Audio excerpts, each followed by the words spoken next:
So do they get a checkbox or do they get an X? And in that case, for people with the internal locus of control, as you pointed out, being rejected by a girl could be this really negative experience that's hard to rebound from.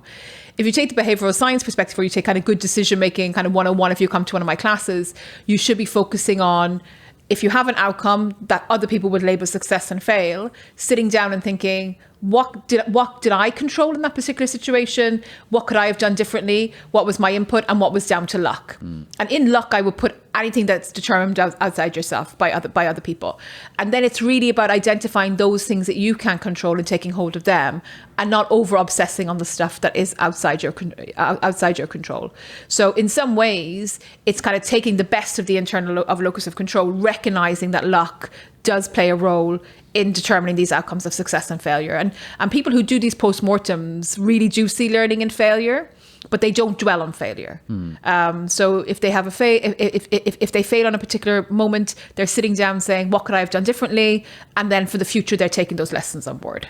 Yeah, speaking of failure, so you talk in that chapter about anticipating failure and how often that holds people back. I wonder if you can talk, like, what does that mean to anticipate failure? Yeah, so anticipation of an event brings on anxieties that can be worse than actually experiencing an event itself. So very often, if you'll talk to people who report having anxieties or who report having worries, they're talking about something that might actually happen in the future rather than something that they're going through in a particular moment. And anticipated loss aversion is exactly that.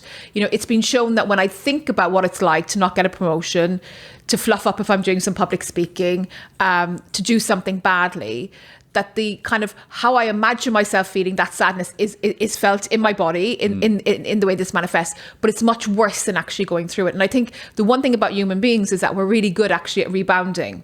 So when we go through negative experience and we allow ourselves to go through negative experiences, we realize actually it's not as bad as I thought. There are other options later.